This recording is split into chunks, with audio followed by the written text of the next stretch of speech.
अत श्री महाभारत कथा, अत श्री महाभारत कथा, महाभारत कथा, महाभारत कथा। कथा है पुरुषार्थ की, स्वार्थ की, परमार्थ की, सार्थ की, जिसकी बनी श्री कृष्ण भारत पार्थ की।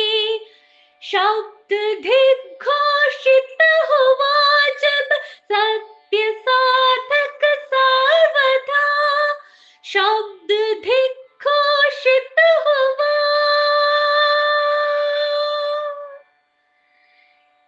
यदा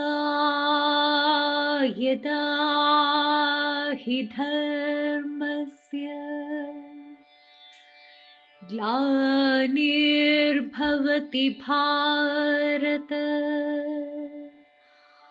अभ्युत्थानम् अधर्मस्य, तदात्मानं सृजाम्यहम्,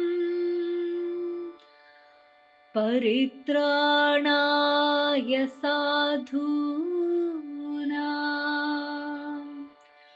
विनाशाय च दुष्कृतां,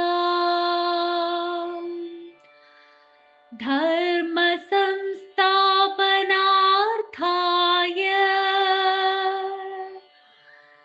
संभवामि युगे युगे।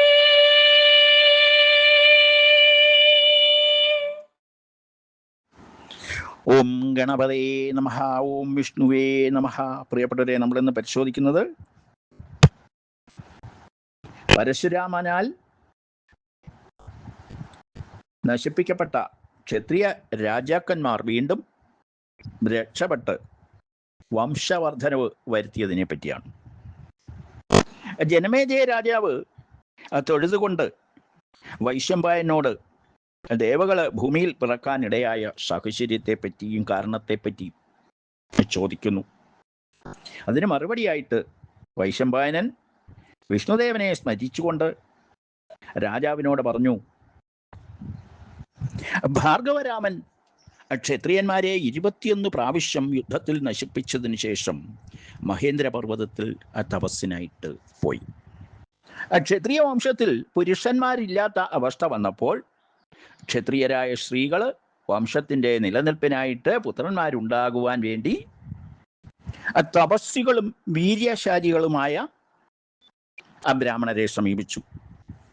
അവരോടവർ പറഞ്ഞു, നിങ്ങളെ ഞങ്ങളിൽ സന്താനത്തെ ഉൽപ്പാദിപ്പിക്കണം.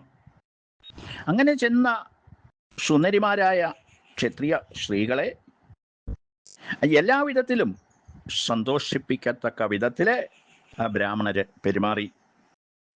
ശരീര സൗന്ദര്യം ആസ്വദിക്കുകയും ഋതുകാലത്ത് പുത്രോത്പാദനം നടത്തുകയും ചെയ്തു. ഒട്ടു വളരെ പേരും കാമചിന്തകളില്ലാതെ കുലം വർദ്ധിക്കണം എന്നുള്ള ആ വിചാരത്തോടു കൂടിയാണ് പരസ്പരം ബന്ധപ്പെട്ടത്. അങ്ങനെ സൽസ്വഭാവികളായ പുത്രന്മാരുണ്ടാവുകയും അന്യ സ്ത്രീകളിലും അന്യരുടെ ദ്രവ്യങ്ങളിലും ആർക്കും അഭിരുചി ഇല്ലാതെ വരികയും ചെയ്തു. അവരെ ബ്രാഹ്മണര് വേദം പഠിപ്പിക്കുകയും നിർമ്മന്മാരെ ആദരവോടുകൂടി ആ കർമ്മങ്ങൾ ചെയ്യുകയും ചെയ്തു. പശുപാലനം, കൃഷി, കച്ചവടം എന്നിവയെല്ലാം ശുഭകരമായിട്ട് മുന്നോട്ട് നീങ്ങി. ശൂദ്രന്മാര് ബ്രാഹ്മണരെ ശുശ്രൂഷിക്കുകയും അവരുടെ ആശ്രിതന്മാരായിട്ട് കൂടുകയും ചെയ്തു. ആർക്കും രൗദ്രഭാവം ഇല്ലാത്ത അവസ്ഥയും എല്ലാവരിലും ദീനതയും ആർദ്രഭാവത്വവും ഉണ്ടായി. എല്ലാ ആളുകളിലും സത്യം പാലിക്കേണ്ടതിൻ്റെ ആവശ്യകത ഉയർന്നു നിന്നു. എല്ലാവർക്കും അവരവരുടെ ധർമ്മങ്ങളിൽ നിഷ്ഠയുണ്ടായി. ആ ഭൂമിയിൽ വേണ്ട പോലെ വിള ഉണ്ടായി. ഈശ്വരഭക്തി എല്ലാ ആളുകൾക്കും വേണ്ടത്ര ഉണ്ടായി. അങ്ങനെ വേണ്ട വിധം ഭൂമി പരിപാലിക്കപ്പെട്ട് വരുന്ന കാലത്ത് ദേവകളോട് ഏറ്റുമുട്ടി മരിച്ച അസുരന്മാര് ദേവത്വം ആഗ്രഹിച്ച് ഭൂമിയിൽ വന്ന് പിറന്നു. അങ്ങനെ വന്ന് ഭവിച്ച അസുരന്മാരെ കൊണ്ട് ഭൂമിദേവിക്ക് ബുദ്ധിമുട്ടായി. ഭാരം താങ്ങാൻ വയ്യാത്ത വിധത്തില് ഭൂമിദേവി കഷ്ടപ്പെട്ടു. ആ സമയം ധർമ്മത്തിന് നാശം സംഭവിക്കുകയും ചെയ്തു. ജന്മന ദുഷ്ട സ്വഭാവത്തോടു കൂടി ജനിച്ച അവരെ നിയന്ത്രിക്കുവാൻ സുഹൃതമുള്ളവർക്ക് പോലും സാധിക്കാതെ വന്നു. അപ്പോൾ ഭൂമിദേവി പശുവിൻ്റെ രൂപമെടുത്ത് ബ്രഹ്മാവിനെ സമീപിച്ചു.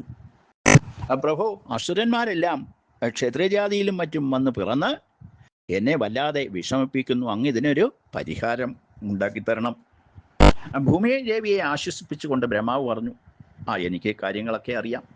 അതിനെ താമസിയാതെ ഒരു പരിഹാരം ഉണ്ടാകും. ദേവന്മാര് ഭൂമിയിൽ വന്ന് പിറന്ന് നിന്റെ ആ ദുഃഖത്തിന് പരിഹാരമുണ്ടാക്കും. ആ പരിഹാരം ഉണ്ടാക്കുന്നതിൻ്റെ ഭാഗമായിട്ട് ഈ വിവരം ബ്രഹ്മാവ് ദേവന്മാരോട് പറയുകയും ദേവന്മാര് മഹാദേവനെ കണ്ട് വിവരങ്ങളൊക്കെ പറയുകയും അതിനുശേഷം വൈകുണ്ഠത്തിലെത്തി ആ വിഷ്ണുവിനോട് ഭൂമിയിൽ പിറന്ന് ആ ദേവന്മാരുടെ അംശത്തിൽ അവരെ ഏകോപിപ്പിച്ച് അസുരന്മാരെ നശിപ്പിക്കുന്നതിനെ പറ്റി പറയുകയും ചെയ്തു. അങ്ങനെ ദുഷ്ടന്മാരെ വധിക്കുന്നതിന് ഭൂമിയിൽ പിറക്കുന്നത് മുൻപേ തന്നെ തീരുമാനിക്കപ്പെട്ടതാണ്. ഇപ്പോൾ അതിനുള്ള സമയം എത്തിയിരിക്കുന്നു എന്നുള്ള വിവരം ദേവനെ അറിയുകയുണ്ടായി. ഏവരും പാലാഴിയിൽ ചെന്ന് വിഷ്ണുദേവനെ സ്തുതിച്ചതിന് ശേഷമാണ് വിവരങ്ങൾ പറഞ്ഞത്. ആ സന്ദർഭത്തിൽ വിഷ്ണുദേവൻ പറഞ്ഞ മറുപടികളും ബാക്കി ആ ദേവന്മാരുടെ ജനനത്തെ പറ്റിയുമൊക്കെ നമുക്ക് അടുത്ത ദിവസം മനസ്സിലാക്കാം. ആ മധുരാപുരിയിൽ വസുദേവരുടെ പുത്രനായിട്ട് ഞാൻ ജനിക്കുന്നതിനെ പറ്റിയൊക്കെ ദേവന്മാരോട് ആ വിഷ്ണുദേവൻ പറയുന്നുണ്ട്. അത് വിശദമായിട്ട് നമുക്ക് അടുത്ത ദിവസം മനസ്സിലാക്കാം. ഓം നാരായണായ നമഃ. ഓം വാസുദേവായ നമഃ. ഈ വ്യാഖ്യാന ഭാഗം ഭഗവാന്റെ പാദങ്ങളിൽ സമർപ്പിച്ചുകൊള്ളുന്നു.